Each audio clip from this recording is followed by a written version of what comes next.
We came to Los Angeles, met up with Birdman, and Birdman locked the deal in with a, you know how gangsters do it? Yeah. We all shook his hand. Right. Man, it's locked in. Mm-hmm.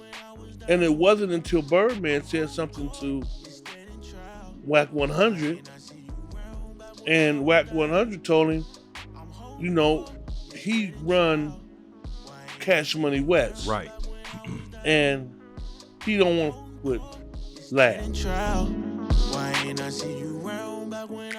You and Wack100. Yeah. Yeah. So y'all had some words. So y'all's relationship, or I should say the whatever little funk, or I don't know if it was funk or for real, whatever, but you was managing Lavish D at the time. Most definitely. Correct. And he allegedly, Wack blocked the deal for you for Lavish with Cash Money or something like that? Yes.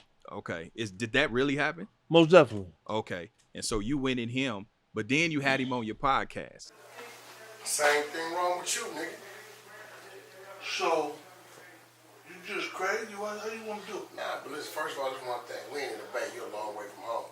Calm down, relax, man. You know this shit gonna go. Well, you know, check this out. I go wherever the fuck I want to go and do what I want to do. That don't mean you gotta make it back. I'm giving you a pass, my nigga. I'm giving you a pass. Because there's been a lot of this, so I came to see you face to face. I'm talking about right here. I mean, what you say? I mean, what you talking about? Right. How did that come about? What's Clubhouse? Yeah.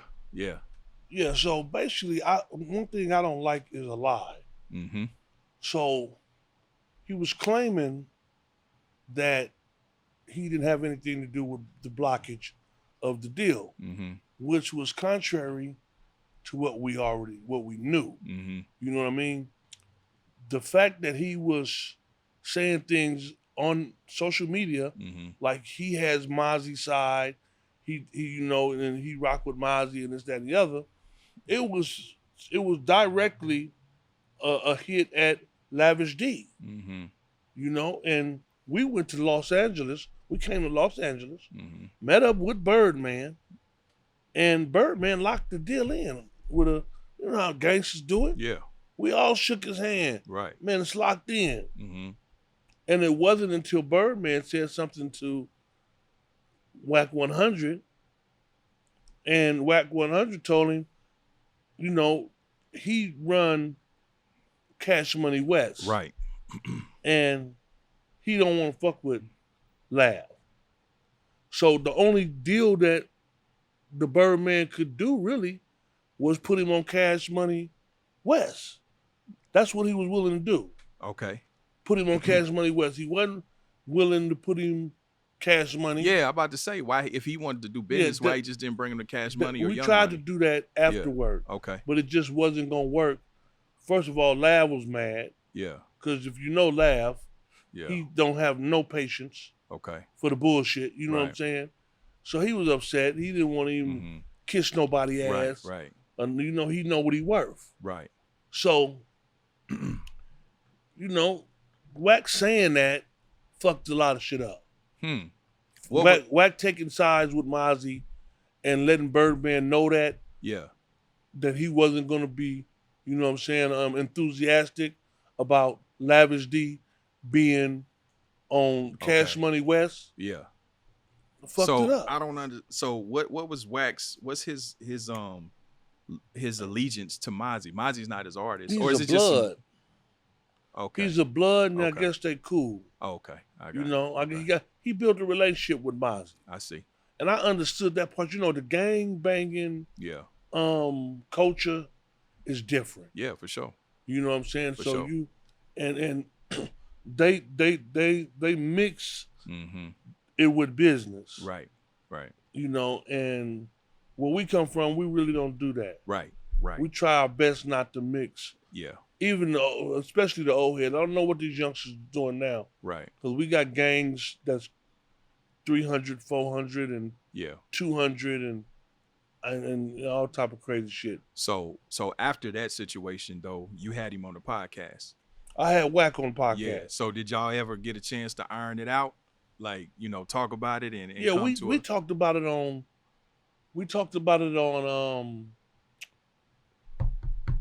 Clubhouse. Yeah. Okay. And we ironed it out on Clubhouse. Okay.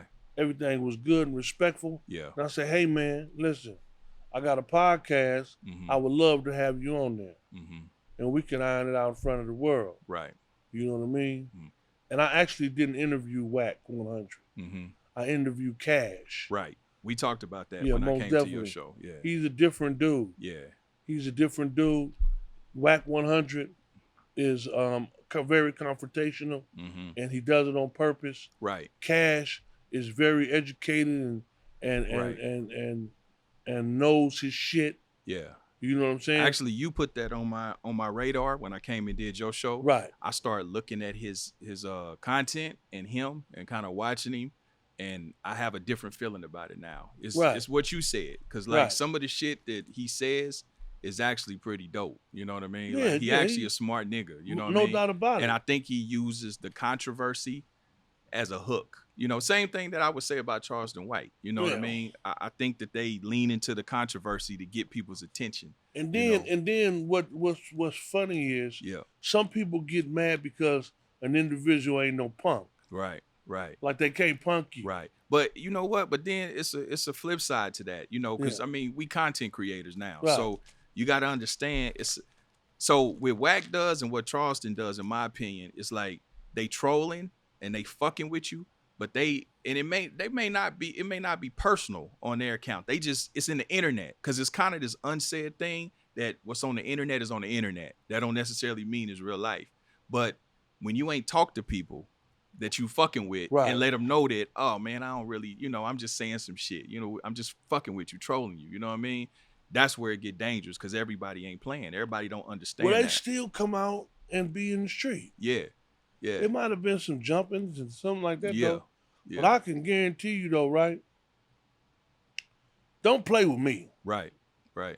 You don't play with me. It's not going to happen like that. Yeah. I'm telling you right now. Yeah. So I don't want to play with nobody. Yeah. No, that's how I am too. Yeah, I don't want to play with nobody. So I would rather. That's how I am too. I'd had to tell a couple motherfuckers. I would take the necessary steps to squash this shit best I could. Right. Because I'm going to tell you, it's not going to go like none of that. You try to jump me or do any of that. Yeah. I'm not going for none of that shit. Yeah. You know what I'm saying? Yeah, because I think, you know, it's crazy how the internet and social media in the streets is kind of, our generation is so different from that. Yeah. You know what I mean? Like, you got a lot of niggas be snitching on themselves, telling on themselves. Yeah. And for me, once you take that shit to social media and say something sideways to me or about me, I feel like you ain't for real. You know what I mean? Because, hell, you just said it in front of everybody. Yeah, you know? You don't. You want them to find the culprit. Yeah, you just want to get some clout. Okay, I get it. You want to play the internet game. You want them to find the culprit. You want them to find the culprit, man. So you know, my whole thing right now is the past is the past. Mm-hmm. The future is very bright. Mm-hmm. My son, only Enzo, is the future. Mm-hmm. I know my story is great mm-hmm. and it's grand, but we start another chapter. You know what I'm saying? Mm-hmm. Only Enzo is the future. He's a breath of fresh air. And I think that in our endeavors that we should start focusing more on the positive things mm-hmm. that are in our lives, and that helps me. Things that help me really strive mm-hmm. and thrive to do something that changes the narrative, mm-hmm. you know what I'm saying? Right. For everyone in my family and the supporting cast. Right. You know what I mean? I'm with you on that. Yeah. So that's, and just for the people that's watching, you know, a person might have wanted to talk to me. Mm-hmm. I'm bringing him with me. Mm-hmm. Because you're going to get to know who he is now, because this is where we're headed. Mm-hmm. We could focus on what Zoda Roaster mm-hmm. did for a moment. Mm-hmm. You know what I'm saying? But what does the future have in hold? What are we finna do after this? Mm-hmm. You know what I'm saying? And what I'm doing is I'm a manager and artist development, a CEO, mm-hmm. A father, a husband, you know what I'm saying? An entrepreneur, a businessman. Mm-hmm. You know what I mean? And we doing the best that we can to be our best. Mm-hmm. Who's some of the artists that you managing right now? right now I'm back to doing with Lav. Mm-hmm. You know what I'm saying? I got a young lady who was amazing. Her name is Malachi Rose. Mm-hmm. You know what I'm saying? I'm finna have a talk. I want to give a shout out to Buddha Avenue, and he got to Walk It Like a Talk It single out. You know what I'm saying? Make sure and he from Oakland too? Yeah. Okay. Yeah, and another important shout out is one of my guys, Cedar. You know what I'm saying? And these guys who I know, you know, are important in the movement and of real music. You know what I'm saying?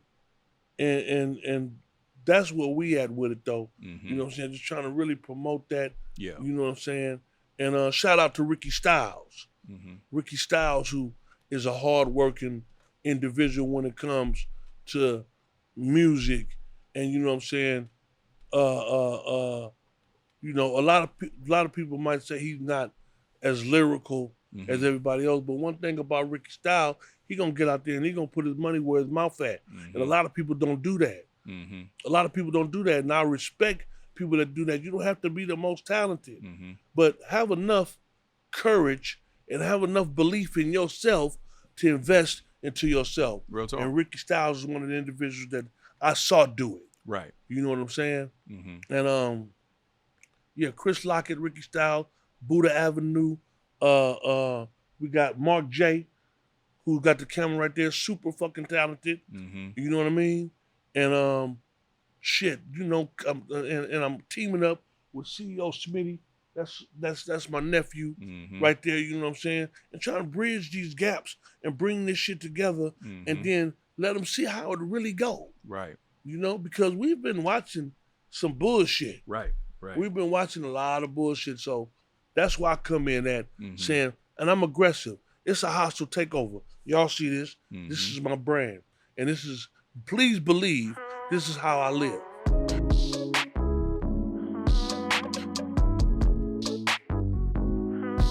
I'm holding court, standing trial. Why ain't I see you round back when I was down? Karma's on the way. What goes around comes around. Karma's on the way. There's nothing you could do now. You gotta pay.